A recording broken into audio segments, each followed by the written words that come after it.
Digital প্ল্যাটফর্মে audience track করে বিজ্ঞাপন দেওয়া যায়, কিন্তু ট্রেডিশনাল বিলবোর্ড বিজ্ঞাপনে কি এই ট্র্যাক করা সম্ভব? ঠিক এমনই একটি সমস্যার সমাধানই আমরা স্কয়ার টয়লেট্রিজের জন্য ডেটা অ্যানালিটিক্স ব্যবহার করে ডেটা ড্রিভেন বিলবোর্ড প্লেসমেন্ট চালু করেছি। সে কারণে প্রথমেই আমরা স্কয়ারের টয়লেট্রিজের বিভিন্ন ব্র্যান্ডের বিজ্ঞাপন আছে এমন 50টি বিলবোর্ড নির্বাচন করি এবং তার 200 মিটারের মধ্যে থাকা সকল মানুষকে টার্গেট করে জিএসপির মাধ্যমে 10 দিন ব্যাপী জিরো ক্যাল ব্র্যান্ডের ব্যানার অ্যাড সার্ভ করে ক্যাম্পেইন করি।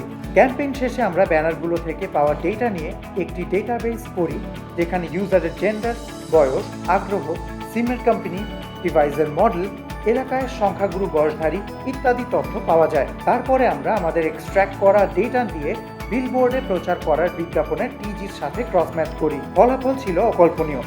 যেমন পূর্বাঞ্চলের কাঞ্চন ব্রিজের বিলবোর্ড এলাকায় ম্যানুয়াল ডেটা দেখাচ্ছিল যে এটি মূলত পুরুষ এবং 18 থেকে 30 বছর বয়সী অধ্যুষিত এলাকা। সেই কারণে বিলবোর্ডে একটি নির্দিষ্ট পুরুষ গ্রুমিং ব্র্যান্ডের বিজ্ঞাপন চালানো হয়েছিল। কিন্তু আমাদের ক্যাম্পেইনের পর দেখতে পাই ওই এলাকায় নারী অডিয়েন্সের সংখ্যাও বিশাল, যার অধিকাংশের বয়সসীমা 25 থেকে 34 বছর। অর্থাৎ ওই বিলবোর্ডটি নির্দিষ্ট পুরুষ গ্রুমিং ব্র্যান্ডের জন্য নয়, বরং ইউনিসেক্স ব্র্যান্ডের জন্য পারফেক্ট ছিল।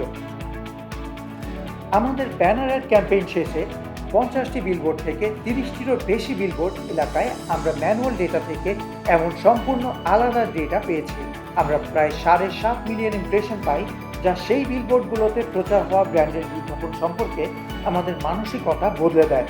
সেই ফলাফলের ভিত্তিতে এখন ব্র্যান্ডগুলি তাদের বিজ্ঞাপন বিলবোর্ডে প্লেস করছে এবং মার্কেটিং ওয়েস্টেজ রিডিউস করছে।